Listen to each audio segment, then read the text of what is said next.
Donc aujourd'hui, on va s'atteler, on va regarder un petit peu tout ce qu'on est capable de fournir en termes d'automatisation avec DNA Center. Pour rappel, un DNA Center a tout un ensemble de fonctionnalités. On va regarder vraiment l'automatisation et finalement, ça va nous permettre de découvrir tous les fondamentaux, tous les moteurs qu'il y a derrière DNA Center pour aller pousser des policies, pour configurer le réseau, pour activer des fonctionnalités de télémétrie, jusqu'à déployer des architectures complètes et notamment SDA. Donc voilà, on va vraiment s'axer sur l'automatisation et la semaine prochaine, donc mardi prochain, on va regarder la partie assurance, les deux faisant partie d'un process de je vais appliquer une policy sur le réseau et je vais utiliser cette capacité de corrélation de DNA Center pour vérifier que l'intent, mon besoin fonctionnel que j'ai appliqué sur le réseau, fonctionne bien et s'il ne fonctionne pas, Assurance me le dira et je reviendrai en changeant mon intent pour arriver à l'objectif que je m'étais donné. SD Access étant finalement une architecture où on va utiliser l'ensemble des fonctionnalités de DNA Center pour offrir un service de connectivité au sens très large du terme. Donc là, la partie automatisation, ce slide-là plus en référence parce que vous allez trouver beaucoup de documentation sur le site Cisco et on a des acronymes et on va classer finalement les opérations qu'on va faire sur le réseau par jour, donc de D0 à DN, où l'idée c'est voilà, comment je fais quand je vais déployer un nouveau réseau, onboarder un équipement à la sortie d'un carton jusqu'à maintenir mon réseau, l'optimiser, fixer des problèmes de sécurité, par exemple, en assurant des mises à jour ou en allant changer des politiques de COS pour mieux embarquer l'arrivée de nouvelles applications sur le réseau. Donc, on va avoir un peu tout ça, mais encore une fois, hein, ça fait vraiment partie d'un process. Il n'y a pas un module d'automatisation dans DNA Center et quelque chose qui est complètement orthogonal qui serait assurance. Ça fait vraiment partie d'une logique, d'un workflow qu'on appelle intent-based networking où à chaque fois qu'on va vouloir appliquer quelque chose sur le réseau, on va définir ce qu'on attend à DNA Center qui va le traduire dans une réalité technique, qui va se charger de déployer et s'assurer que ça a été bien déployé et après on vérifie le résultat via assurance. Donc l'agenda de la journée, enfin je ne vais pas durer la journée, mais au moins la matinée, on va passer un peu de temps sur Plug and Play. Donc comment en fait j'onboard un équipement réseau, un borne Wi-Fi, un switch, un routeur, je le sors du carton et comment je vais l'intégrer sur mon réseau. Et on va voir que finalement Plug and Play regroupe pas mal de fonctionnalités, pas mal de micro-applications, j'allais dire, de DNA Center pour avoir un workflow le plus fluide possible et surtout le plus complet. Puisque intégrer un équipement dans un réseau, c'est pas juste mettre une adresse IP sur une interface de management. On peut aller beaucoup plus loin et donc je vous montrerai en fait les différentes choses qu'on est capable de faire. Ensuite, on va regarder un petit peu la gestion du software, des mises à jour. Comment je vais pouvoir l'automatiser, comment je vais pouvoir le contrôler, comment DNA Center peut m'aider à prendre la décision de mettre à jour mes équipements et on va prendre un axe plutôt sécurité par rapport à ça. Et on va regarder au-delà même de la gestion du firmware, comment on peut utiliser DNA Center pour enrichir les fonctions réseau, les équipements réseau, notamment avec la capacité de pouvoir hoster des applications tierces via des containers sur les Catalyst 9000. Pousser une application particulière, DNA Center va permettre de faire ça. On va vraiment aider la partie admin pour pouvoir le faire, le gérer. Et on verra ensuite, donc, dans la partie prioriser une application, là, on va voir une partie d'automatisation qui est assez intéressante, puisque sur les modules que je vais présenter juste avant, on va avoir une discussion entre DNA Center et un équipement. Et si j'ai mis l'équipement, en fait, c'est finalement une sorte d'instanciation de service. Dans la prioritisation de l'application, on va être vraiment dans une approche d'architecture end-to-end. J'ai une nouvelle application qui circule sur mon réseau et je veux la prioriser sur un site, sur plusieurs sites ou sur l'intégralité de mon réseau. Et on verra, il y a du Wi-Fi, il y a du LAN, il y a du routing. Il faut traduire tout ça sur des configurations techniques. Donc là, on est vraiment sur une automatisation d'une fonctionnalité, mais basée sur une architecture et basée sur des principes hardware, sur des capacités hardware sur les équipements. Et à la fin, servira plus de conclusion. Je préciserai un peu pourquoi dans le portfolio, il y a énormément de choses maintenant qui s'appellent Catalyst 9000 et repréciser sur la partie firmware, l'uniformisation de l'operating system basé sur iOS XE. Ce sera un petit peu une sorte de conclusion sur ce qu'on est en train de faire et pourquoi c'est intéressant d'un point de vue automatisation de faire ce qu'on est en train de faire en ce moment. Sur la partie plug and play, première étape, dès zéro, je vais sortir mes équipements de mes cartons et je vais devoir les déployer. Donc j'ai un nouveau site à déployer à distance, par exemple, ou étendre une couverture Wi-Fi, ou voilà, des changements sur le réseau. Ça nécessite pas mal d'opérations et pour des déploiements plus ou moins larges, on va passer souvent par une étape de pre-staging où on va recevoir les équipements, on va pousser déjà des configurations de base pour l'administration, peut-être un peu plus poussé dès lors qu'on va vouloir faire du 802.x, intégrer l'équipement dans le radius, potentiellement faire des mises à jour. Voilà, il y a pas mal d'opérations à faire avant de pouvoir envoyer l'équipement sur le site cible, sur sa destination et pouvoir l'intégrer avec un technicien qui lui-même pourra faire des opérations sur site. L'idée en fait de plug and play, vous l'aurez deviné, c'est d'éviter cette phase de pre-staging, de pouvoir finalement définir d'un point de vue design ce qu'on attend des équipements. Qu'est-ce que j'attends sur mon site quand je vais déployer un switch par exemple, je veux que mon switch ait ce genre de configuration d'un point de vue TACAX, ISE, donc Radius, NetFlow, monitoring, etc. On va le définir. On va dire à Data Center, moi, je veux ça. Dès que je vais avoir un équipement sur ce site-là, je veux ça. Et on va directement shipper les équipements sur le site. Un gars va installer les équipements, se déclarer à Data Center et on rentre dans le process. On onboard directement l'équipement. Donc, on va automatiser pas mal de choses et on va y gagner, bien sûr, en temps de déploiement. Et du coup, et en personnes mobilisées pour ce projet-là. Et du coup, bien évidemment, il y a un gain opérationnel extrêmement fort. Ça, c'est la partie visible de Plug and Play.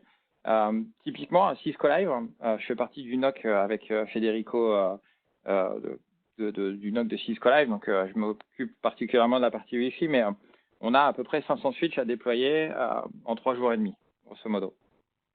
Donc, un peu tendu. Et en fait, nous, on n'évite pas la partie pre-staging, puisque les stocks des équipements, les switches, en fait, font partie d'un stock qui sert aux événements en Europe. Et en fait, donc on va faire le pre-staging, mais on va utiliser Plug and Play pour pouvoir aller très vite.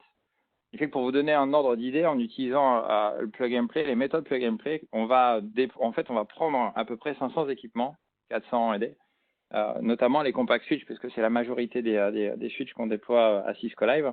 On fait un reset factory dessus et dans Plug and Play, on va mettre les mises à jour, donc en tout cas la version d'iOS qu'on a décidé d'avoir sur tout Cisco Live, et on va pousser en fait pas mal de standards de configuration qu'on doit avoir sur les réseaux Cisco, le réseau de Cisco Live. Et pourquoi on fait le pre-staging? Tout simplement parce qu'on a souvent de la casse dans le shipment des équipements au travers des différents événements, et on veut s'assurer que tous les équipements qu'on va recevoir à Barcelone et à l'année prochaine à Amsterdam sont opérationnels et qu'on puisse, dans ces 3 jours et demi, se focaliser uniquement sur le déploiement. Et après, on a pas mal d'outillages d'automatisation pour le DN, le poussage le déploiement de nouveaux templates. Et voilà un peu l'objectif de Plug and Play. Et basé sur ces moteurs-là, d'ailleurs, d'autres services arriveront sur des remplacements d'équipements ou autres. Donc, comment ça se matérialise? En fait, la première chose en Plug and Play, c'est de dire à Data Center ce qu'on attend d'un switch, d'une borne Wi-Fi ou d'un routeur qu'on va aller déployer quelque part. Donc, on va définir finalement son intent, son contrat, on pourrait dire, en disant, voilà, sur ce site de Paris, je vais je veux que le DHCP qui soit utilisé, c'est celui-là. Je veux intégrer ces équipements dans tel cluster d'ISE. Je veux faire du TACAX, je vais faire du NetFlow. On va retrouver le SNMP, le NTP, enfin voilà, la bannière. On va imposer pas mal de choses, de contraintes techniques dessus. Les credentials pour pouvoir administrer l'équipement. Si on est dans une fabrique, on va aller déclarer en fait les IP pools qu'on va utiliser. Regardez la session de Jérôme sur SDA et vous comprendrez cette partie-là. on va pouvoir faire des choses sur la partie WAN avec les SP Profile et des choses sur la partie Wi-Fi, déploiement de SSID, etc. Aussi dans cet intent, dans la définition de cet intent. Autre chose, je vais pouvoir dire, quand l'équipement que je vais déployer sur le site de Paris est un Catalyst 9003, je veux qu'il tourne cette release. Par contre, si c'est un routeur, on va plutôt utiliser cette release qui est la release que j'ai testée et approuvée dans mon entreprise où ça fait partie des recommanded release de Cisco d'utiliser cette release-là. Donc, dans mon intent, je vais pouvoir aussi définir d'un point de vue firmware quelle est ma stratégie et m'assurer que quand j'ai un switch ou un nouvel équipement qui va arriver sur mon réseau, on respecte bien le standard qu'on a défini en amont, qui sont le respect des versions de release sur les équipements. Donc voilà. L'autre point qui fait partie, donc il y a des network profiles, mais il y a ce qui est très intéressant aussi, c'est derrière les network profiles, il y a tout un ensemble de templates qu'on va pouvoir appliquer, puisqu'on n'a pas, vous savez, un switch, on a des milliers de fonctionnalités sur nos équipements réseau. Tout n'est pas modélisé sur une interface avec du clic sur DNA Center, parce qu'il y a vraiment énormément de choses, et surtout, il y a énormément de fonctionnalités qui nécessitent, qui permettent de faire beaucoup de customisation. Et du coup, on va se baser sur du CLI template, et je vais vous montrer, on a un environnement assez sympa et assez utile de la gestion, de la création et la gestion des templates dans le temps. Et donc, on va pouvoir justement faire pas mal de choses et intégrer en fait dans le process de plug and play des templates de config. Typiquement, à Cisco Live, on utilise énormément alors une fonctionnalité qui s'appelle aussi des templates, mais les interfaces templates sur les switches, où on va définir la configuration standard d'un port qui doit connecter une AP, un PC, les systèmes de télévision, parce qu'on a Cisco TV pour la retransmission. Voilà, on va définir tout ça, on le pousse systématiquement sur tous les switches, qui va nous permettre de simplifier et d'automatiser pas mal de choses derrière. Donc voilà, en tout cas, on va définir l'intent à DNA Center, on va vraiment définir ce qu'on attend, quel est mon standard de configuration sur le site de Paris, et on va pouvoir changer ce standard-là sur un autre site, sur un autre pays, par plaque ou imposer des configurations de manière globale à l'entreprise. Maintenant, se pose la question de comment mon équipement découvre DNA Center. Parce que finalement, c'est DNA Center qui va orchestrer l'ensemble.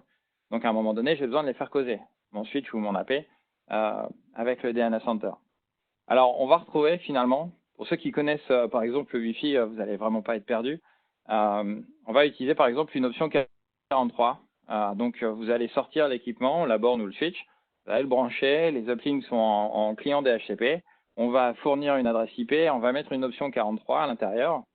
On voit un exemple ici dans le slide où on va donner l'adresse IP du DNA Center. Il y a d'autres champs qui permettent de customiser la communication, la sécurité. Est-ce qu'on veut avoir énormément d'informations sur la console du switch pour voir ce qui se passe ou pas? Voilà, on a des options aussi pour customiser ce process de join. Et voilà, le switch va récupérer ça, il va lire l'option DHCP et il va joindre le DNA Center en se présentant en disant qu'est-ce que je fais. On a la même chose DNS, ça ressemble assez fortement au process de discovery qu'on a sur les bornes Wi-Fi. Si vous avez un smart account, on peut automatiser aussi les choses et laisser le cloud Cisco en fait annoncer l'adresse IP du DNA Center pour que ce soit plus global. Et après, pour des cas de déploiement un peu particuliers, je pense notamment à si vous avez un site distant et vous devez déployer un routeur, le routeur, à la base, c'est lui qui va permettre de discuter avec DNA Center. On peut peut-être pas forcément demander à un opérateur de changer une option DHCP pour qu'on puisse automatiquement joindre, le routeur joindre le DNA Center. On a des systèmes un peu plus manuels qui permettent, sur les éléments fondamentaux de la connectivité vers DNA Center, notamment les routeurs, de pouvoir les onboarder également. Donc rien de bien particulier, et je vais déjà faire une petite digression pour vous parler d'autre chose, mais qui est extrêmement important et qui fait partie de ce programme-là finalement. C'est la sécurité des équipements et un programme en particulier qui s'appelle le Trust4C System, puisque, alors c'est le cas dans tous les systèmes d'automatisation, mais dans Plug and Play en particulier.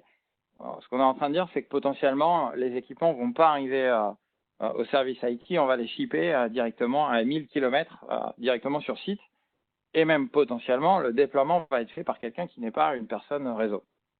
Donc, du coup, il va falloir mettre en place une chaîne de confiance parce que quand on automatise tout, ça veut dire que moi, je vais rester sur ma console DNA Center, je vais voir un équipement qui se présente et je vais l'onboarder. Et dans l'onboarding, je vais avoir des configurations type certificat, type liaison vers le radius, type je vais inscrire, je vais intégrer en fait cet équipement-là directement dans mon radius en tant que NAD. Donc finalement, je vais mettre quand même pas mal d'informations, des credentials, etc., qui sont extrêmement critiques. Et si je n'ai pas moyen de savoir que le switch qui s'est présenté est vraiment un switch, Cisco, est vraiment le switch que j'attends, mais potentiellement, je vais commencer à pousser des configs ou faire des choses que j'aimerais pas faire si ce n'était pas un équipement de mon entreprise. Donc, il faut sécuriser tout ça. Et ça commence par la sécurisation de l'équipement. Donc, tout ça, en fait, fait partie d'un programme Trustworthy. C'est pas spécifique au Catalyst 9000. Les routeurs vendus actuellement, les switches et les bornes Wi-Fi font partie de ce programme-là. Et donc, le premier élément, c'est de sécuriser la boîte. Donc, à chaque fois que vous achetez un équipement Cisco, au démarrage, il y a une vérification par des systèmes de certificat et d'identification. On va vérifier l'intégrité hardware de l'équipement. Éviter, par exemple, qu'un malin fasse des ponts de mémoire ou ce genre de choses. On va chiffrer d'ailleurs toutes ces mémoires. Et au bout, la ROMON démarre et on va commencer à signer, à authentifier la ROMON pour s'assurer que c'est une bonne ROMON qui démarre sur le bon hardware et la ROMON va elle-même authentifier et vérifier l'intégrité software, donc iOS XE et tous ces packages. Donc finalement, on va vérifier toute la partie hardware, toute la partie software pour s'assurer que finalement, un switch, un routeur ou une borne Wi-Fi, c'est bien un hardware Cisco avec un code Cisco qui est disponible sur le CCO et on va vraiment vérifier toute cette chaîne de liaison. Et je vous montrerai spécifiquement sur les 9000. Donc une fois qu'on a sécurisé la boîte, déjà, on sait que si j'ai un équipement qui se présente, on sait que c'est un équipement Cisco. Maintenant, il faut sécuriser la communication entre cette boîte et soit d'autres boîtes, soit les systèmes de management. Donc, typiquement pour Plug and Play, ce que j'aimerais faire, c'est sécuriser la communication entre mon switch ou ma borne et le DNA Center.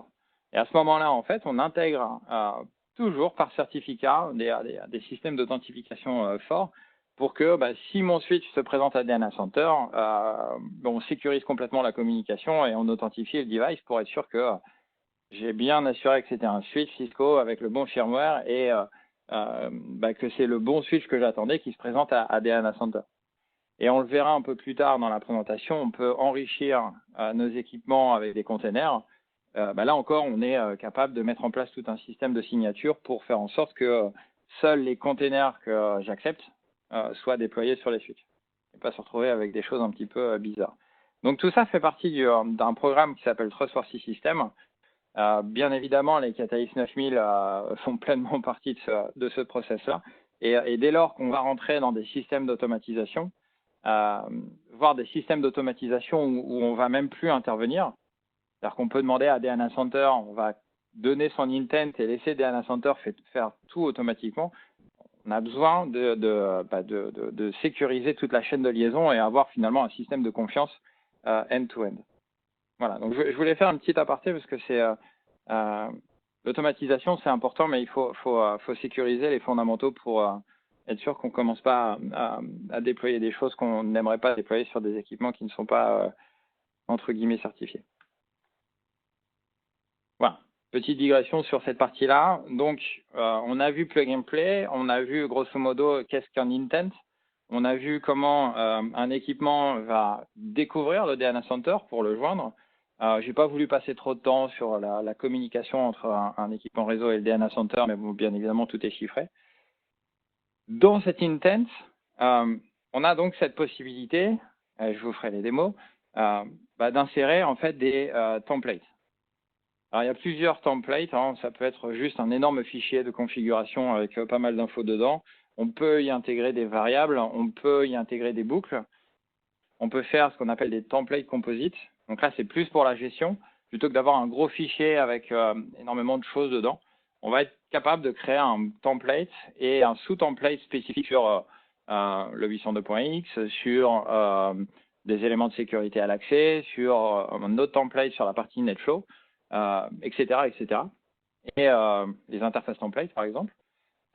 Et donc, au fur et à mesure du temps, si je veux faire évoluer une des sous-parties, bah, je sais par exemple que je veux changer la manière dont je fais le 802.x sur les ports. Bon, je vais aller juste sur le sous-template 802.x, changer l'ordre d'authentification par exemple. Et quand je vais redéployer, j'aurai une gestion assez fine et assez claire de finalement du suivi et du changement des versions sur mes templates. Donc, on va aller sur un DNA Center. Et je vais vous montrer tout ça en live.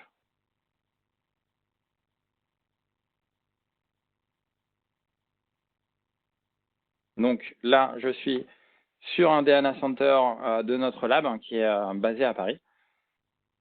Donc j'arrive sur la page d'accueil de DNA Center et on va aller regarder qu'est-ce qu'un intent, comment on fait un template. On va aller se balader dans les menus. Ce que j'ai décidé de faire, plutôt que de faire du plug and play en général, dans ce genre de présentation-là, on prend un équipement qu'on a supprimé. Donc si vous allez dans les config guides, vous voyez comment on peut remettre un switch complètement à zéro en supprimant les certificats, en supprimant la config, le VLAN.dat, enfin ce genre de choses. Là, en fait, je vais faire l'inverse, c'est que le plug and play a déjà été fait. Il a été fait hier. Et je vais vous montrer 2-3 interfaces qui montrent le résultat du plug and play. Parce qu'une fois qu'on a onboardé un switch, on aime bien aussi voir ce que DNA Center a fait sur ce switch-là. Et on a des résumés qui sont assez sympathiques. Donc, première étape du plug and play, c'est de définir ce qu'on attend, son intent, quelle est finalement la configuration standard que je dois appliquer sur un site. Donc pour ça, je vais aller dans la partie design. Donc là, le design, finalement, c'est déclarer ce qu'on attend. En fait, finalement, mettre son contrat technique, les contraintes techniques qu'on attend sur une hiérarchie. Donc là, notre hiérarchie est vraiment basée sur des géographies, donc par plaque, par pays, par bâtiment, par campus, et on peut aller jusqu'à l'étage. Donc c'est avant tout, c'est un système de cartographie comme on peut l'avoir sur d'autres plateformes. On va, par exemple, si je vais sur tel étage, voilà, tac, je vais voir le plan, et donc je vais pouvoir placer mes AP, voir la couverture, etc. Mais c'est surtout une hiérarchie, c'est-à-dire que basé sur cette même hiérarchie ici, je vais commencer à rentrer dans les détails, dans les contraintes techniques que je veux imposer. Et donc, première chose, je vais avoir tout un ensemble de configs ici. Donc, je vais pouvoir dire, par exemple, voilà, quand je vais embarquer un équipement, je veux qu'il utilise l'ISE pour faire du 802.x, pour authentifier mes utilisateurs. Si je fais du TACAX, de la même manière, en fait, je vais dire, voilà, j'ai un ISE, je veux faire du TACAX, et je vais déclarer mes différents PSN pour exercer ce rôle-là. Je vais déclarer des HTTP serveurs, DNS, j'ai du syslog, SNMP, voilà, pas mal de fonctions ici, un message du jour. La partie NetFlow aussi qu'on va pouvoir intégrer dedans. Et la partie Network Télémétrie, mais je réexpliquerai cette partie-là la semaine prochaine, parce que bien évidemment, pour faire assurance, il faut créer un canal de communication entre l'équipement et le DNA Center pour enrichir donner les informations de ce qui est en train de se passer sur le réseau. S'il fallait faire ça manuellement, on aurait loupé quelque chose. Donc, bien évidemment, l'outil, la machine d'automatisation de DNA Center va permettre aussi de configurer des services assurance, la partie NetFlow pour StealthWatch, analyse de trafic, etc., etc. Donc, si je reviens dans mon intent, donc je vais déclarer à peu près tout ce que je veux. Ici, je vais déclarer les credentials également. Si on est dans une fabrique SDA, je vais pouvoir déclarer des IP pools. Quand je vais provisionner aussi les routeurs, je vais pouvoir définir la QoS sur mes routeurs. Pour la partie Wi-Fi, je vais pouvoir déclarer des nouveaux SSID. Donc, typiquement, dans le cadre d'une fabrique SDA, finalement, je vais déjà tout préparer sur DNA Center.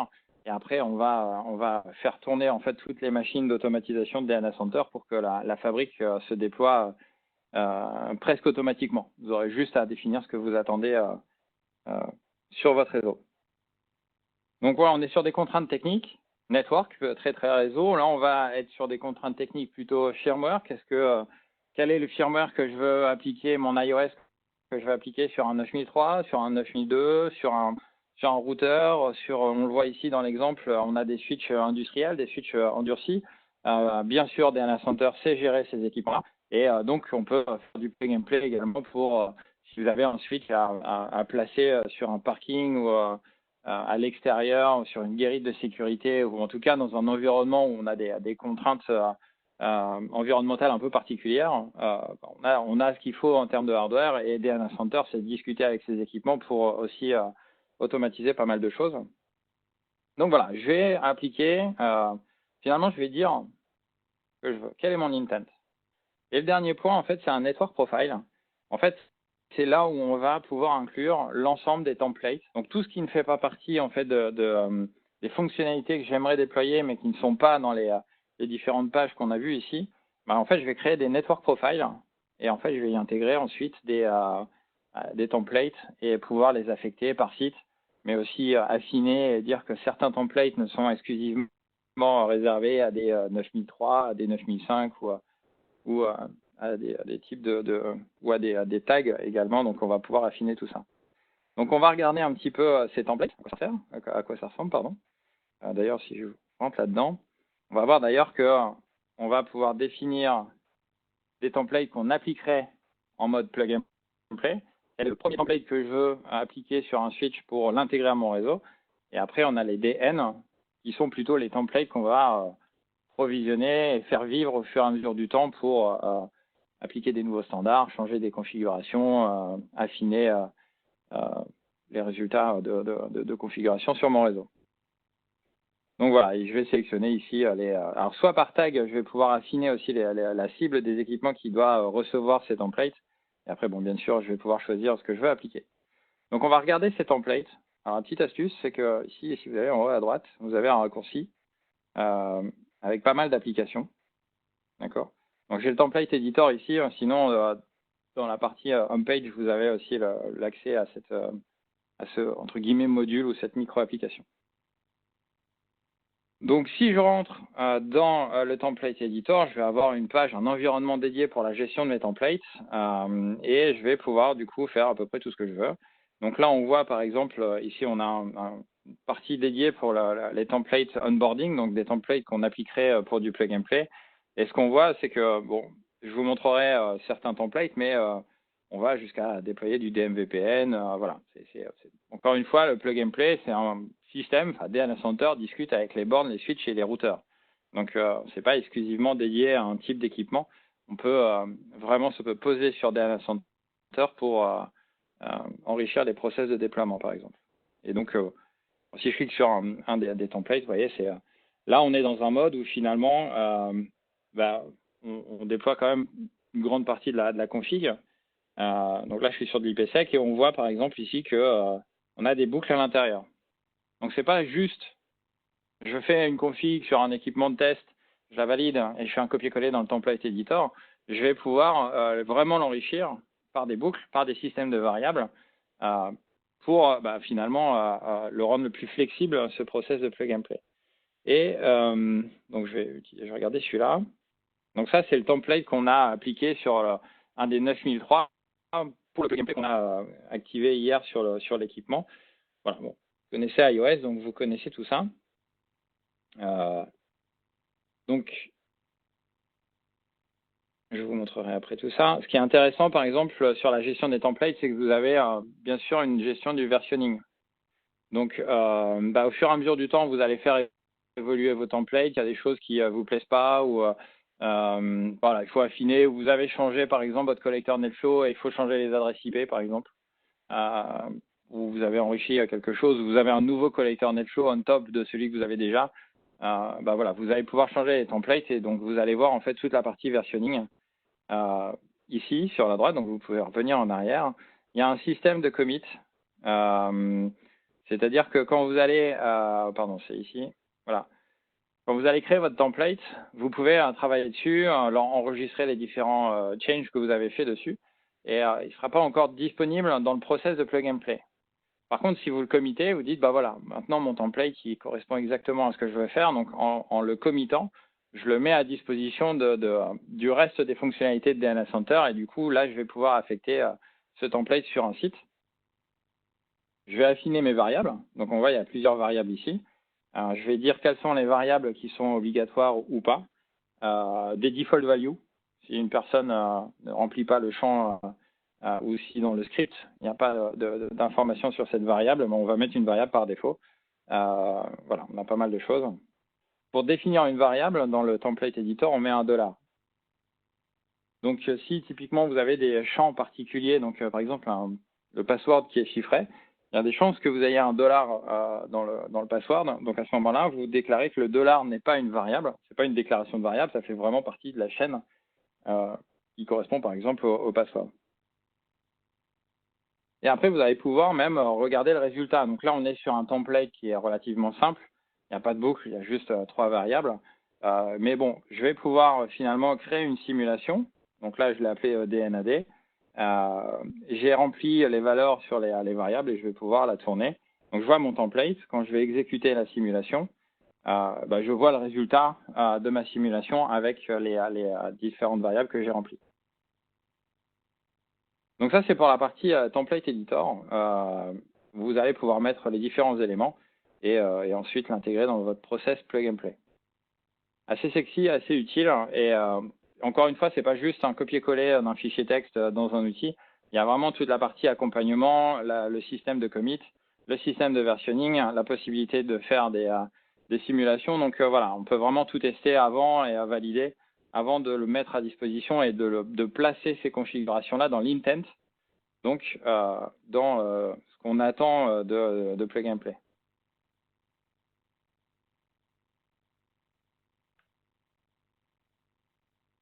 Voilà, donc ça c'était pour la partie... ah oui, non, j'ai juste oublié un truc dans la démo. On va basculer dessus, pardon. Comment ça se... Où est-ce qu'on voit en fait les équipements plug and play? C'est peut-être finalement le plus important.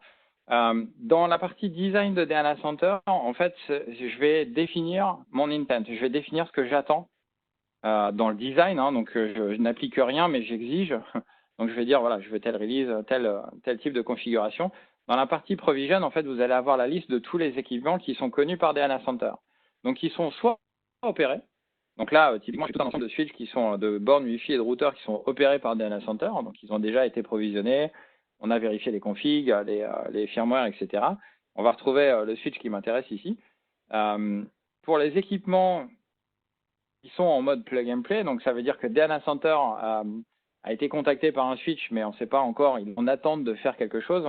On a un menu, on a une liste en fait d'équipements spécifiques à plug and play. Et dans cette liste, on va avoir les équipements qui n'ont pas encore été claimés. Ça veut dire qu'ils se sont présentés à DNA Center, mais on ne les a pas encore intégrés. Donc, ils sont unclaim.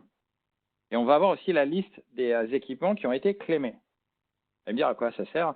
Typiquement, je vais venir sur mon switch ici, 9003. Je vois en fait que ça fait, ils ont été onboardés. Donc, je vais avoir l'adresse IP, le SUDI qui est typiquement tout le système d'authentification fort qu'on est capable de mettre sur Plug and Play. Je vais avoir l'historique de ce switch-là. Donc, c'est un switch qui est spécifique pour nous dans les cas d'utilisation Plug and Play. Donc, vous allez voir, on l'a pas mal de fois onboardé. Ce qui est assez intéressant, c'est que je vais voir surtout ce switch-là, il a été onboardé par un switch Plug and Play. Et du coup, je vais voir qu'est-ce qui a été appliqué dans le Plug and Play. Donc, si à un moment donné, on voit une déviance ou un truc un peu bizarre dans les configurations, etc., on est capable de revenir en fait sur ce switch-là et je vais dire, alors attends, qu'est-ce que j'ai poussé avec DNA Center? Donc, le CLI, les credentials et le hostname. Bon. Quel est le template qui a été poussé? Ah, ok, donc je vois toute la configuration qui a été poussée.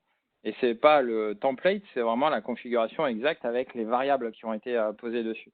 Donc, j'ai un moyen de contrôle qui est assez sympa et d'habitude, on monte le plug and play, donc on fait claim et on attend un petit peu et on vous montre autre chose. Je trouvais que c'était plutôt pas mal aussi de voir, une fois que j'ai fait du plug and play, quelles sont les méthodes pour m'assurer que ce que j'ai demandé finalement a bien été appliqué.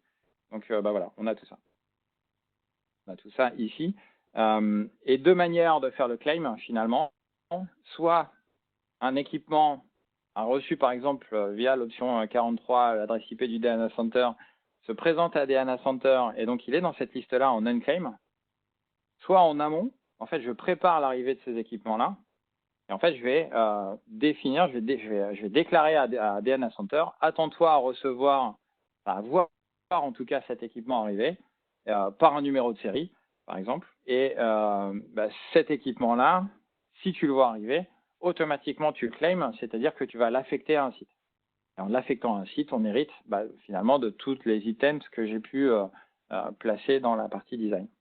Donc là, j'ai pour un équipement simple, donc il n'y a qu'un seul équipement qui arrive.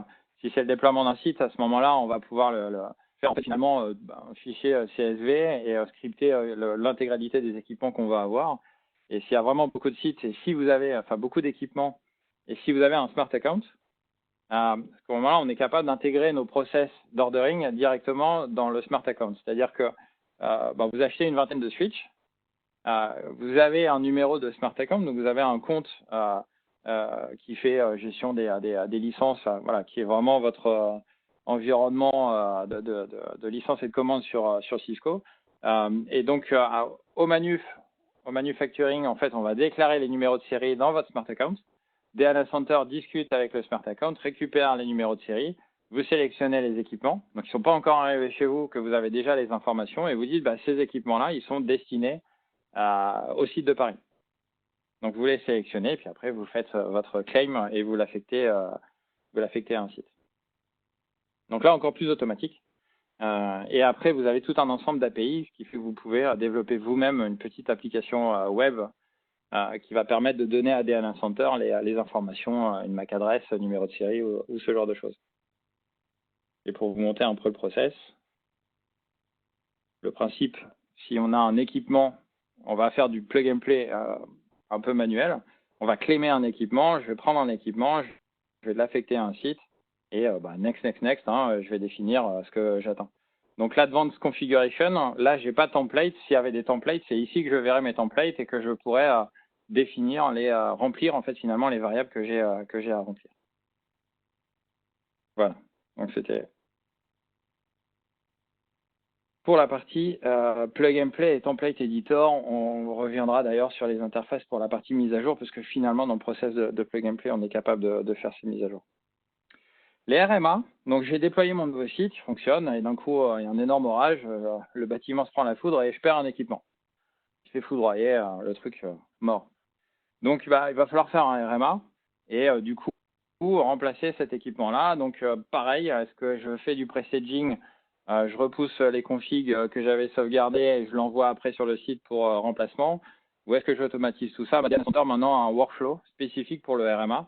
Donc on va prendre un équipement qui est défectueux, on va l'annoncer à DNA Center comme défectueux, qui est prêt au remplacement.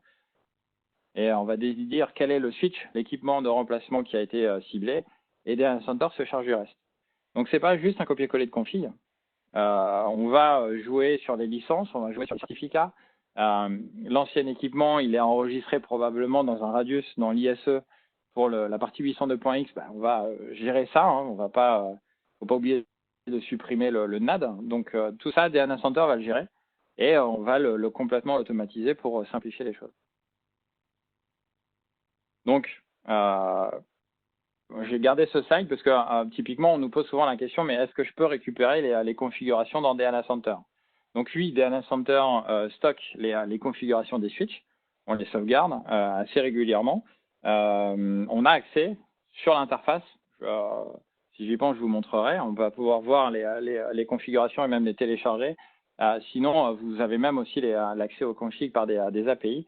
Donc, on connaît le software qui tourne sur les équipements. DNA Center, d'ailleurs, a une image de ce firmware-là directement. Il a les configurations. On a un lien avec les systèmes de licensing, donc il connaît tout ça. Et donc, en fait, il va orchestrer, DNA Center va orchestrer le remplacement d'équipements, pas juste d'un point de vue technique, mais dans la globalité. Avec les systèmes tiers, typiquement ISE, comme je l'ai expliqué tout à l'heure, il y a des checks qui sont faits pour vérifier qu'on est prêt à faire le remplacement. Alors, l'équipe, quand on a parlé de cette session-là, j'aurais dit que ça serait bien que je puisse casser un switch pour faire la démo. Ils n'ont pas voulu, donc on va faire des screenshots. Et puis en confinement, c'est un peu compliqué s'il faut se déplacer pour remplacer l'équipement. Donc on va faire des screenshots sur la partie RMA. Dans la partie provisioning, encore une fois, c'est là où on va voir l'ensemble des équipements qui sont connus de DNA Center pour le plug and play, qui sont connus et supervisés par DNA Center. Et donc on va pouvoir ici prendre un switch qui est défectueux. En l'occurrence, ici, c'est un 9003. Il est plus reachable parce que il s'est pris la foudre. Je vais le déclarer comme prêt au remplacement. Donc, à partir de ce moment-là, quand je vais cliquer là-dessus, je vais demander à DNS Center de se préparer à faire le remplacement. Et donc, lui, il va faire un pre-check. Donc, il va vérifier quand même qu'il a tout pour pouvoir automatiquement faire ce remplacement-là et éviter de… Enfin, voilà, si on envoie un gars pour remplacer physiquement le switch, alors qu'il manque des informations pour faire le RMA, on va perdre du temps, refaire une deuxième fois l'opération et du coup, c'est un peu du gaspillage. Donc, voilà, là, au moins, avant même de faire quelque chose, on fait un pré-check pour s'assurer que on soit prêt à lancer ce RMA. Donc, si tout va bien, si tout est prêt, à ce moment-là, on va pouvoir entrer dans le process. On va démarrer le remplacement. Je vous passe, c'est juste, je vais dire, voilà, je lance le remplacement. Et donc là, on a deux options. Soit, en fait, le switch, alors, on l'a déjà, il était dans le bureau de l'IT, par exemple, parce que ça nous servait aussi de lab et on avait déjà préparé quelques trucs. Donc, on va l'avoir dans la liste des équipements managés par DNA Center. Ou alors, on va le faire en mode plug and play. Vous voyez, c'est Plug and Play est vraiment un moteur qui va nous servir à pas mal de choses dans les workflows, dans les intent-based workflows, j'allais dire, de DNA Center. Et donc là, on va dire, attention, quand tu vas voir cet équipement-là, tu vas le voir parce qu'il est en remplacement de l'équipement et DNA Center va orchestrer l'ensemble. À chaque fois qu'on fait quelque chose, on a un summary qui explique ce que DNA Center va faire. Soit on applique le remplacement immédiatement, ou soit on peut le scheduler également. Et puis on attend. Donc, quand le remplacement se fait, on a différentes étapes, parce que potentiellement, il y a des mises à jour à faire, il y a ce genre de choses. Donc voilà, vous allez avoir une validation de chaque étape et jusqu'au moment où le remplacement est opérationnel. Voilà, donc c'est plutôt pas mal.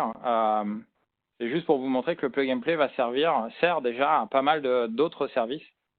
Et finalement, c'est une des fondations de DNA Center et plusieurs services vont se baser là-dessus, sur ces process-là pour automatiser les configs. Maintenant, la partie software. Alors, ce qu'on a vu dans le plug and play, c'est que je vais être capable de définir finalement un catalogue de firmware et de dire, pour ces types d'équipements-là, je veux telle release, une 16.12. Pour les 9002 fraîchement sortis, ça sera peut-être une 17.1 ou ce genre de choses. Je vais définir tout ça. Donc, DNA Center, en fait, a tout un process de gestion de mise à jour. Donc, ce qu'on appelle le SWIM. Et on verra aussi, alors désolé pour les acronymes, on va avoir le SWIM qui est le Software Management, Software Image Management, et le PSIRT qui est la gestion des alertes, et tout dans DNA Center. Le SWIM est assez intéressant puisque c'est pas juste je vais faire un copy TFTP et envoyer le firmware, ça rentre encore une fois dans un process, donc il y a pas mal de tests qui sont faits avant de lancer le process de mise à jour. Est-ce que mon switch est prêt? Est-ce que j'ai suffisamment de mémoire? Est-ce que tout est OK? Et après, on va valider chaque étape et pouvoir commencer à rentrer dans le dur et lancer les opérations de mise à jour. Là encore, la partie Trustworthy est importante parce qu'on va automatiser la mise à jour. Donc, il faut être sûr qu'on est en train de pousser, que le firmware qu'on est en train de pousser déjà est un bon firmware et il faut s'assurer qu'on est en train de pousser vers le bon équipement. Donc, vous voyez, vraiment le Trustworthy System, donc cette manière de penser et surtout les fonctionnalités qu'on a mis directement dans les boîtes, dans les bornes, les switches et les routeurs, ça devient finalement, même si on ne le met pas tout le temps en avant, c'est un des piliers fondamentaux qui permet de valider un niveau de confiance et donc qui permet d'aller plus loin dans la partie automatisation. Donc là, en tout cas, on va pousser le firmware et quand le switch va booter, il y a tout un système de signatures qui vont faire que si le firmware qu'on a poussé est défacé, le switch va se mettre en erreur et va attendre d'avoir un vrai firmware compliant. Donc tout ça est orchestré, organisé. Ce qui est intéressant avec les Catalyst 9000, en fait, je suis en train de dévoiler plein de petits trucs que Jérôme va présenter sur la dernière session de mémoire. Les 9000 apportent une fonction patching. C'est-à-dire que si on a une faille de sécurité ou un bug, on est capable d'aller fixer spécifiquement le boot code de cette fonctionnalité-là. DNA Center ne fait pas que mettre à jour l'intégralité d'un iOS, à pousser tout le binaire et à faire la mise à jour. On est capable d'orchestrer finalement la gestion de ces patchs, qu'on appelle des SMU, directement dans DNA Center. Et même jusqu'à certains modules fonctionnels, puisque dans une architecture SDA, on va être capable, par exemple, d'instancier un contrôleur Wi-Fi. On va demander à DNA Center de le faire. Donc voilà, on a vu dans la partie design, hein, je reviendrai un peu dessus, on l'a vu dans la partie design, dans l'intent que je vais faire pour le site de Paris ou globalement. Là, j'ai un 9002 et je vais dire bah, le 9002 doit tourner à telle release. Donc on a une petite étoile ici qui s'appelle le Golden Image. Ça représente finalement la release recommandée, celle que vous recommandez, que vous avez testée, ou voilà, qui correspond à vos besoins. Vous avez testé la fiabilité, le fonctionnement et les features. Et donc, bah, vous la marquez comme Golden Image. Et du coup, dans l'inventaire, vous allez voir tous ces switches ou tous les équipements qui ne sont pas compliant avec cette règle. Et du coup, bah, vous allez pouvoir entamer un process de mise à jour. Donc, s'il y a une release, vous avez fait un process, vous avez testé une nouvelle release parce qu'il y a des fonctionnalités particulières qui vous intéressent, vous l'avez validé, bah, vous dites dans la partie design, bah, votre intent, c'est de dire bah, c'est maintenant cette release-là qui doit être utilisée comme standard.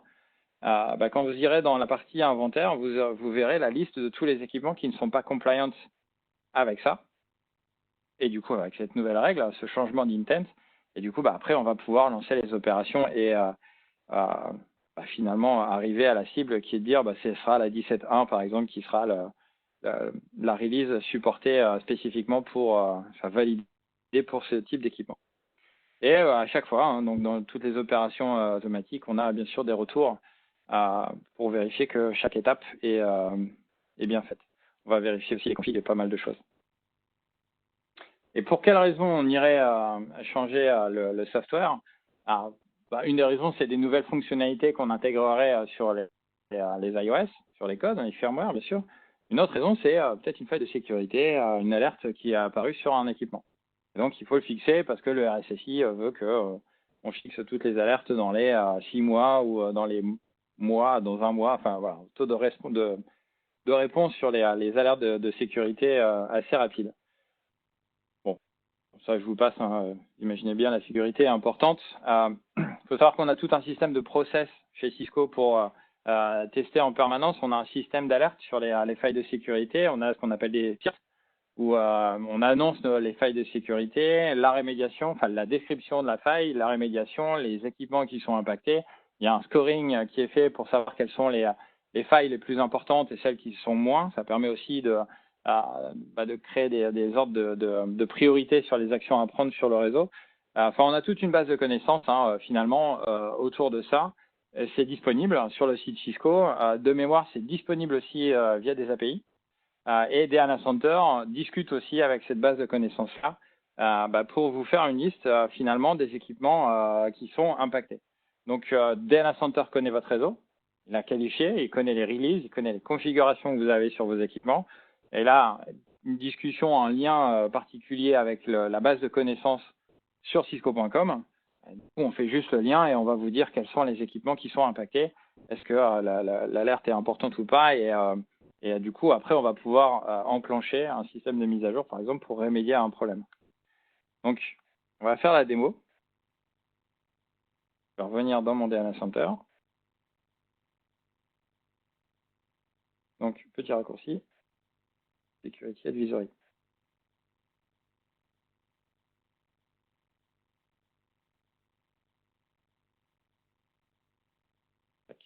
Donc là, en fait, alors, encore, votre DNA Center va devoir discuter avec le cloud, avec Cisco.com, pour avoir connaissance, en fait, de cette base de connaissances, justement. Donc, DNA Center va discuter avec Internet. Dans certains cas, ce n'est pas forcément ce qu'on veut. Il y a des contraintes de sécurité où on veut interdire tout ça. Cette fonctionnalité-là n'est pas activée par défaut. Et de manière générale, les communications qui doivent, les fonctionnalités qui nécessiteraient une connexion sortante, une connexion vers Internet, vous allez pouvoir les activer ou non. Vous verrez dans l'assurance, on a un module d'intelligence artificielle enrichi. On va devoir discuter avec des bases de connaissances sur le site cisco.com. Ce n'est pas activé par défaut. Ce sera à vous de l'activer. Et là, de la même manière, en fait, on a activé cette fonctionnalité Security Advisory pour récupérer les infos. Et donc, j'ai la liste de tous mes équipements ici, enfin de toutes les failles de sécurité qui impactent mon réseau. Je ne vais pas avoir 100 000 PSIRT et après commencer à chercher quels sont les PSIRT qui qui impacte mon réseau, on va juste avoir le summary de ce qui m'impacte réellement. Donc là, je vois qu'il y a, par exemple, ici, il y a quand même un bon score de 10, donc j'ai vraiment une alerte critique. Quels sont les équipements qui sont impactés? Je vais cliquer dessus et je vais avoir la liste de mes équipements. D'accord, avec les informations. Et puis après, je vais cliquer sur l'équipement et je vais pouvoir avoir les informations, l'uptime, la configuration, les interfaces, voilà. Donc typiquement, je vois ici, par exemple, il y en a une. Hop, pardon. Je vois ici, par exemple, qu'on a une faille de sécurité sur la page d'admin. Je vais regarder le switch. Donc je vois que c'est un 3560CX. Potentiellement, on va regarder si la fonction HTTP serveur est activée, juste pour contrôle, hein, parce que DNA Center l'a vérifié. Et oui, effectivement, déjà, il y a des commandes à enlever, mais effectivement, dans l'ensemble, il y a ce service HTTP, donc le système fonctionne bien. Ça me permet en même temps de vous montrer comment on accède à l'historique des configurations sur DNA Center. Si on retourne un petit peu dans la partie design, donc j'ai ma partie image repository, donc c'est là où je vais définir un petit peu ce que je veux, ce que j'attends, les releases que je veux absolument porter. Donc on voit que j'ai tout un catalogue ici, par exemple sur des 9003, je peux mettre la 16.9, la 16.11 et la 16.12T, et on voit que c'est cette 16.12T qui a été mis en golden image, ce qui fait que après si je vais dans provision, hein, c'était les screenshots sur le PowerPoint, je vais avoir en fait ici la liste de tous mes équipements et je vais pouvoir vérifier image version est déjà activée. Je vais avoir la liste de tous mes équipements et voilà, pardon, c'était ici. Et si donc je déroge à cette règle, à ce moment-là, j'ai un petit lien qui me permet de lancer ce programme de mise à jour. Ici, par exemple. Bon, là, on l'a rentré en plug and play, donc on est sûr. On est sûr que le switch est sur la bonne release. Voilà, à chaque fois, on voit ici l'historique des mises à jour. OK. Donc maintenant, on va regarder un service spécifique à la partie 9. Alors, spécifique à la partie 9000 dans les produits campus. Cette fonctionnalité est assez nouvelle. Dans le monde industriel, on a des routeurs, ce que je disais tout à l'heure, des routeurs, des switches, on a même des bornes endurcies et sur certains switches et les routeurs, on a cette possibilité de mettre des containers. Et ça ont été les premiers équipements d'ailleurs à supporter cette fonctionnalité-là. Et ensuite, on l'a déployé aussi sur les gammes campus, les 9003, les 9004, je vais revenir dessus. Même le 9008 va avoir cette possibilité-là. Voilà. Donc, on va être capable d'enrichir finalement les fonctionnalités de nos équipements avec du code tierce, des applications tierces, pour avoir encore plus d'instrumentation, pour enrichir en fonctionnalités de sécurité. On est en train de travailler dessus. Voilà. Pour apporter des fonctionnalités sans avoir à impacter le maintien en conditions opérationnelles. C'est-à-dire que si on veut enrichir un switch, par exemple, on ne sera pas forcément obligé d'aller changer le code iOS, de vérifier le code et de vous relancer dans un process de validation d'un code iOS. On va faire tourner le container dans une plage mémoire particulière avec des CPU particuliers. Et voilà, strictement rien à voir. Et du coup, vous aurez une gestion du firmware iOS et vous aurez une gestion de votre software pour la partie container. Et du coup, DNA Center est là pour ça. Donc, à partir de la 16.12, on a intégré nativement le support de Docker. Donc, grosso modo, vous pouvez... alors, ne mettez pas des containers de crypto mining ou des trucs assez violents en termes de charge, mais vous avez déjà pas mal de compute qui sont intégrés dans les switches. C'est-à-dire qu'on met des CPU, des grosses CPU Intel sur les 9003 par exemple. Vous allez pouvoir mettre du stockage dans les switches et porter votre application, à mettre un hyperf par exemple, ou dans le monde industriel, on va utiliser des passerelles protocolaires, translateurs, MQTT ou ce genre de choses. Donc vraiment très très intéressant. Une des stratégies de la famille Catalyst 9000, c'est d'ouvrir les boîtes. Ça passe par des API, ça passe par pas mal de choses au terme de développement. mais ça passe aussi par cette fonctionnalité de containerisation. Je vais passer tout de suite là-dessus. Donc, DNS Center, donc en fait, en gros, vous créez votre package, votre software, et vous allez pouvoir le pousser. Alors, vous pouvez le faire, bien sûr, manuellement, device par device, et aller le pousser sur le 9003. L'idée, c'est quand même de créer un catalogue d'applications, et puis après, de gérer via DNS Center le life cycle, finalement, le maintien de ces applications sur votre parc. Puisque si vous décidez, je ne sais pas, surtout vos branches, de déployer un hyperf, ce qui fait que vous allez pouvoir tester les charges de liens. Par exemple, vous allez pouvoir stresser et tester vos liens la nuit, par exemple, pour vérifier que vous êtes bien sur les débits que vous attendez. C'est juste un exemple. Vous allez potentiellement avoir des dizaines, des centaines de switches qui vont avoir ce container, et du coup, la gestion de ce software dans les switches, ça devient tout de suite un programme. Donc, DNS Center est là pour ça et va vous aider à le faire. Donc, on va proposer quelques containers. L'idée, c'est que vous puissiez faire votre propre container également. Bien sûr, vous ne faites pas tout et n'importe quoi, c'est encadré, mais vous allez pousser n'importe quel type de config d'application, puisque de toute façon, encore une fois, c'est tout l'objectif du container. On ne va pas interférer avec iOS. Donc, on a bien des espaces, des ressources, des plages mémoire, enfin, tout est bien séparé. Donc, voilà, on a fait les choses pour éviter de pouvoir enrichir le réseau sans remettre en question la stabilité de votre réseau. Et donc, sur les 9003 et 9004, pour l'instant, l'idée, c'est d'élargir le support dans la gamme Catalyst 9000 de ces fonctionnalités-là. L'idée, c'est on a des CPU Intel. Si la mémoire n'est pas suffisante, par exemple, sur des switches Catalyst 9000, vous avez un slot pour mettre un SSD pour augmenter significativement le stockage. Et du coup, si vous avez des informations à loguer pour faire après des calculs, voilà, si vous faites des relevés de sondes et vous voulez un peu voir les tendances, etc., plutôt que d'envoyer en permanence toutes les 100 millisecondes des informations en DC, vous stockez, vous traitez et vous n'envoyez que l'information pertinente, par exemple. Encore une fois, on a des tonnes de choses sur le Wi-Fi, par exemple. On va utiliser ce service de container pour adresser l'arrivée d'IoT. Fédé vous a expliqué qu'il y a une radio particulière IoT sur les 9120 et 9130 pour supporter des protocoles qui tournent sur le 2 Go 4. Ces protocoles-là ne sont pas nativement IP, donc elles ont besoin d'une gateway. L'objectif, c'est d'utiliser les systèmes de containers pour avoir cette gateway directement dans notre hardware, soit sur un contrôleur Wi-Fi, soit sur la borne. Donc, vous voyez, l'objectif est vraiment d'ouvrir, je vais passer 2 heures mais vraiment d'ouvrir le niveau fonctionnel de nos équipements par ce système de container.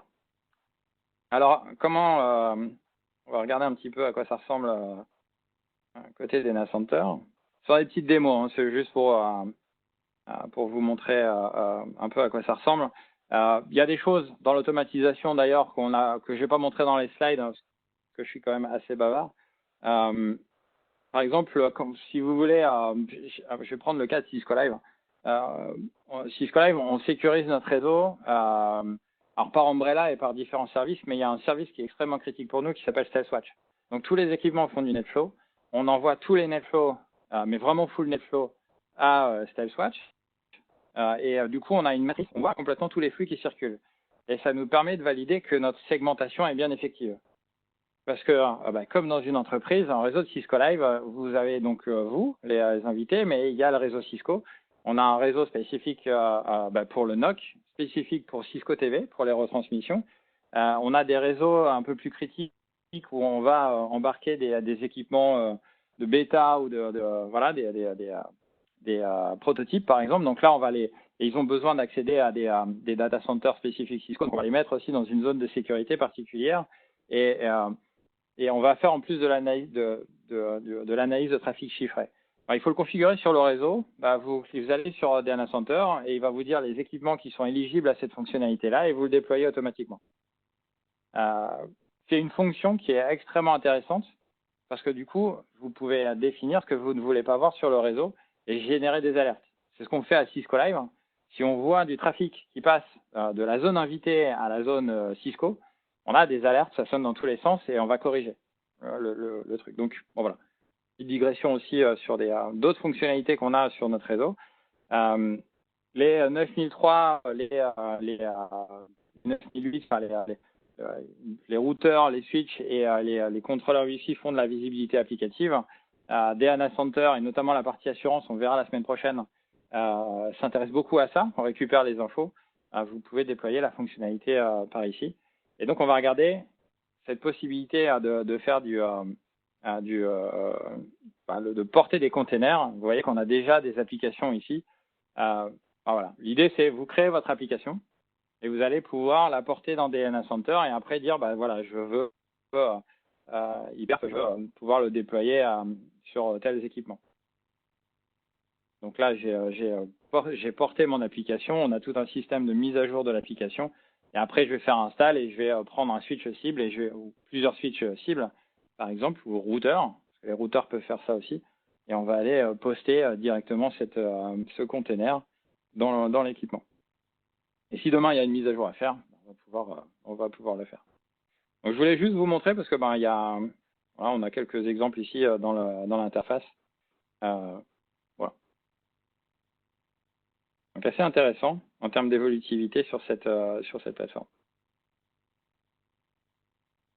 Hop.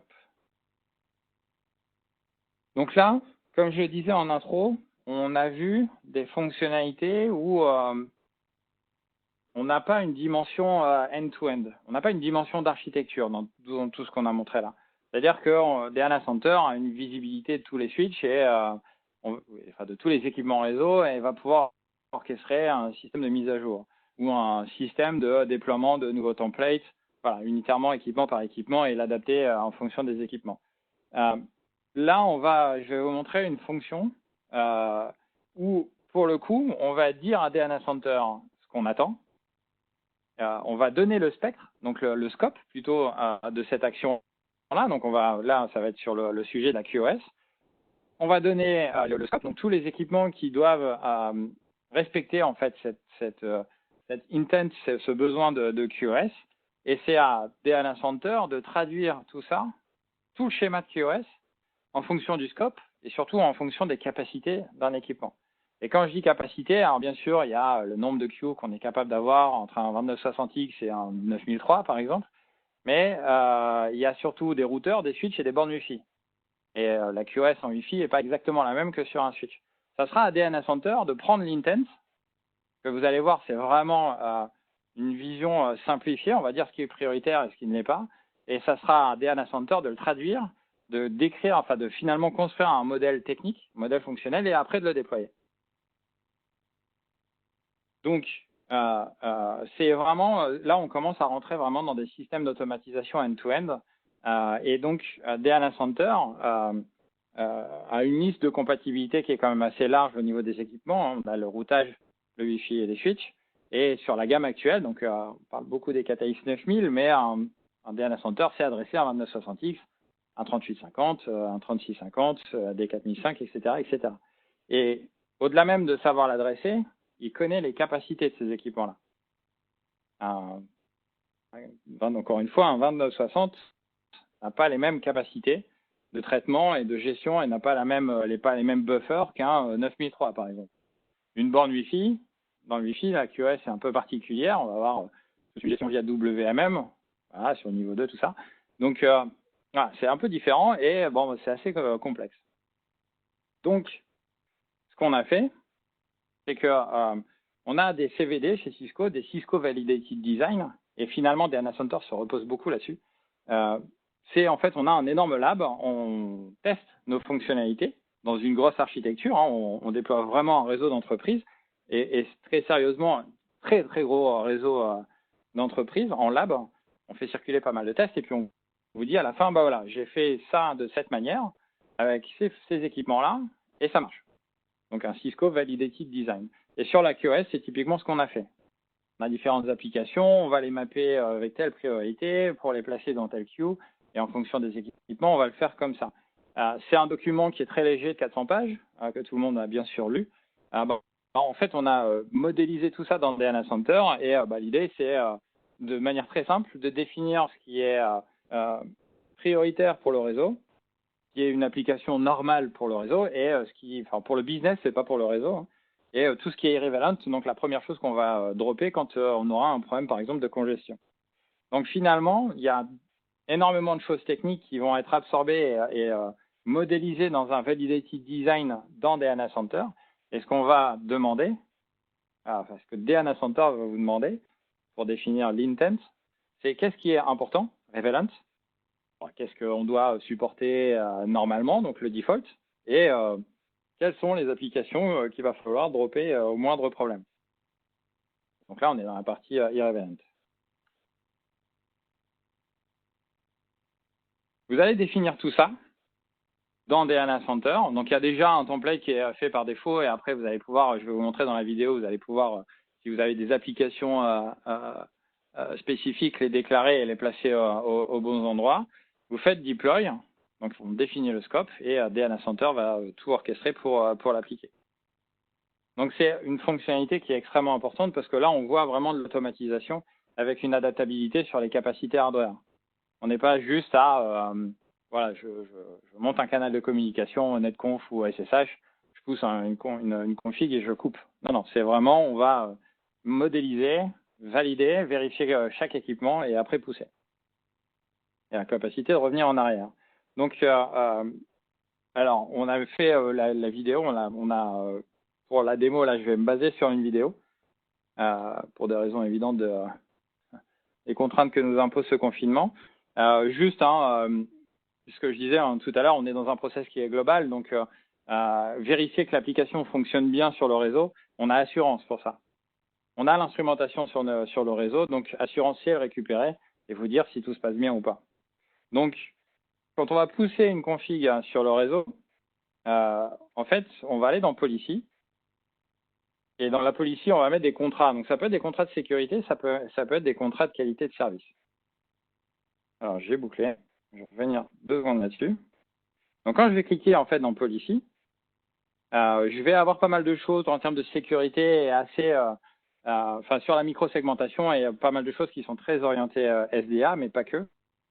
Et donc, j'ai une policy applicative qui se trouve ici, Application Policy, et donc là, j'en ai créé une qui s'appelle EasyCos, parce que c'était le nom initial du projet. Et donc, j'en ai créé une, j'en suis déjà à ma 31e version. Donc, comme les templates et comme pas mal de choses, on a tout un système de versionning et de validation sur DNA Center. On voit que la stratégie est bien deploy, donc elle a déjà été provisionnée. On a défini un scope. Donc là, le scope, ce sont des sites. On a déployé cette stratégie de COS sur 2 sites, et donc ça implique le provisioning de 6 équipements. Donc là, je vais aller la customiser. Donc, ce qu'on a vu, c'est qu'on a une application qui est une vidéo sur VLC qui est voilà, très, très pixelisée, qui fonctionne mal. Donc, on a pu voir dans l'assurance que ça fonctionnait mal, ou l'utilisateur a appelé le support en disant bah, « ça marche pas ». Et donc, je vais aller modifier mon template, je vais modifier finalement mon schéma de COS. Et là, on retrouve finalement ces 3 parties. Il y a Business Relevant, Default et Irrelevant. C'est-à-dire que avec les moteurs d'inspection applicative qu'on a sur les 9003, sur les 9008, sur les ISR, sur les ASR, on reconnaît plus de 1500 applications et on a une centaine qui sont chiffrées. Donc, j'ai plus la base en tête, mais je crois qu'on est très, très proche des 1600. Bon, si on affichait une par une toutes les applications, ça serait un peu compliqué à gérer. D'autant plus que dans DNA Center, on va pouvoir créer ses propres applications. Vous avez un trafic particulier, et c'est ce qu'on va faire ici, une application particulière, on va pouvoir la déclarer. Donc, on a synthétisé en fait par catégorie d'application, et après, on va pouvoir par drag and drop placer, par exemple, le partage de fichiers, le file sharing, on va le mettre en défaut, et si c'est important, on pourra faire un drag and drop et la mettre en business relevant. Donc, j'ai pas mal d'applications qui sont connues par DNA Center et reconnues par le réseau. En fait, ici, on en a créé une qui s'appelle VLC Vidéo, que je vais classifier, que je vais reconnaître. Bon, là, on est dans un lab, donc on a juste dit, c'est un flux TCP qui fonctionne sur tel port. Et on va définir, en fait, ce que c'est, quel est le type d'un point de vue QoS, comment on doit traiter comment on doit catégoriser, cette application. Donc là, j'ai Orange, et en dessous, on va dire Traffic Class, c'est un broadcast vidéo. Et par contre, on va le mettre dans un groupe applicatif qui s'appelle Consumer Media. Donc, si c'est par exemple la retransmission des vœux du CTO ou du CEO même, on va peut-être pas forcément la positionner. C'est peut-être une erreur de l'avoir positionnée en Consumer Media parce que on va voir que forcément on va retrouver cette classe d'application dans la mauvaise colonne, pardon. Donc, je vais revenir dans mon administration, enfin dans ma politique. Là, edit. Et on va voir en fait que Consumer Media, finalement, se retrouve, c'est du consumer, donc on l'a placé, et normalement, on l'a placé dans Business Irrelevant. Sauf que si on scrolle un petit peu et on regarde toutes les applications qu'il y a dedans, on va retrouver notre application VLC. Donc, il y a des systèmes de bookmark, de favoris pour retrouver très rapidement l'application, parce que quand on a 1500 applications, il faut simplifier l'administration pour retrouver. Donc là, en fait, j'ai deux manières de faire pour fixer le problème. Soit je dis, finalement, tout ce qui est consumer application, je vais prendre cette classe-là et je vais faire un drag and drop et la mettre en normal ou en business event. C'est pas forcément ce que j'ai envie de faire parce que dedans, on va retrouver plein d'autres applications que je ne veux pas placer en prioritaire. Ou alors, on va aller sur la définition même de l'application, VLC vidéo, et je vais dire, non, c'est pas du tout du consumer, c'est pas du consumer, en fait, c'est vraiment de la collaboration, ça fait partie des applications qui sont critiques pour l'entreprise. Donc là, en fait, finalement, j'ai changé la classe, la catégorie de cette application-là pour faire en sorte que cette catégorie qui se trouve dans Business Relevant prenne en compte le VLC. Donc là, je vais vérifier. Et donc, DNA Center me dit, attention, la policy, elle a changé. Mon intent de QoS a complètement changé. Et qu'est-ce qui a changé? C'est typiquement le VLC vidéo qui a été changé de Consumer à Collaboration Apps. Du coup, je vais le déployer. Je demandais à DNA Center, OK, c'est normal, tout va bien. C'est vraiment ce que j'attendais, donc tu peux me le déployer. Donc, soit tu me le fais plus tard, ou soit on le déploie maintenant. Voilà, on va le faire maintenant.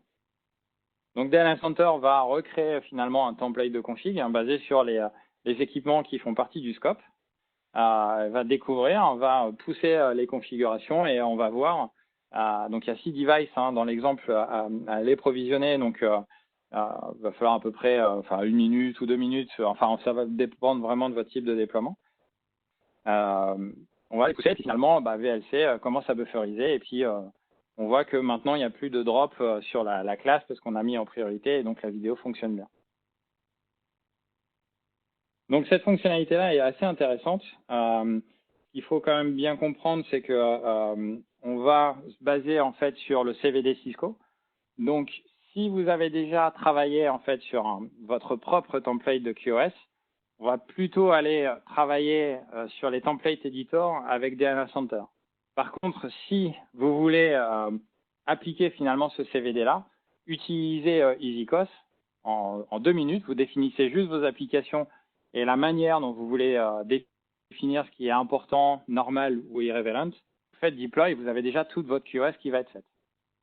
Ce qui n'est pas montré aussi dans la démo, c'est que si vous traversez un WAN, vous allez pouvoir définir le modèle de COS du réseau WAN pour adapter en fait l'ensemble. Et c'est DNA Center qui adapte, c'est pas vous.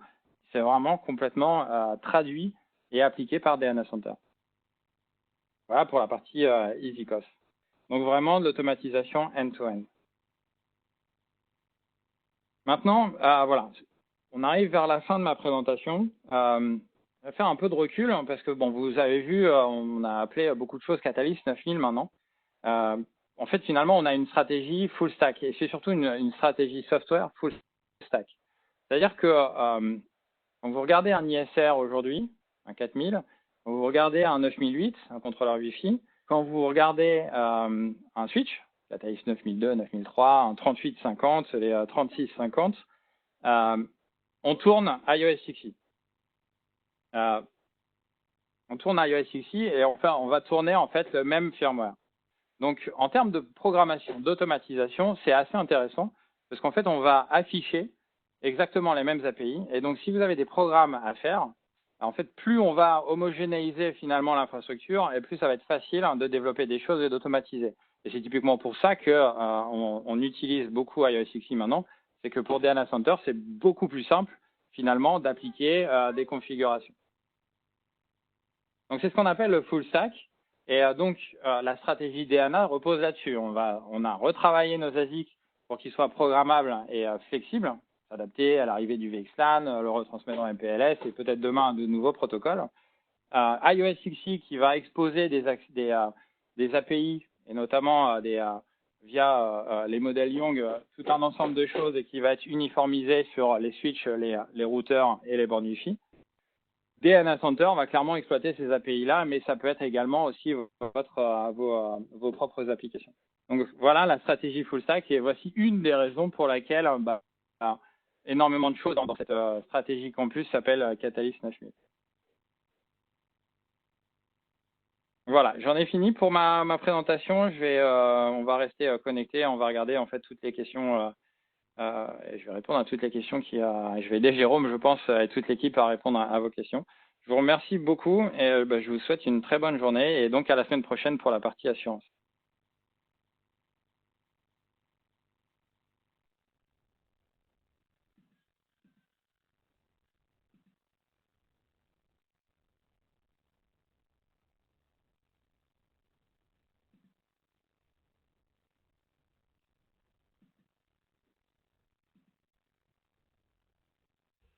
Merci à tous. Et comme le disait Vincent, on va rester connecté encore quelques minutes pour répondre à toutes les dernières questions. Et on a eu beaucoup de questions. Et on vous donne rendez-vous mardi prochain à 10 h pour couvrir la partie métrologie, intelligence artificielle avec le module DNA Assurance. Merci beaucoup et toute l'équipe vous souhaite une excellente journée et un excellent week-end.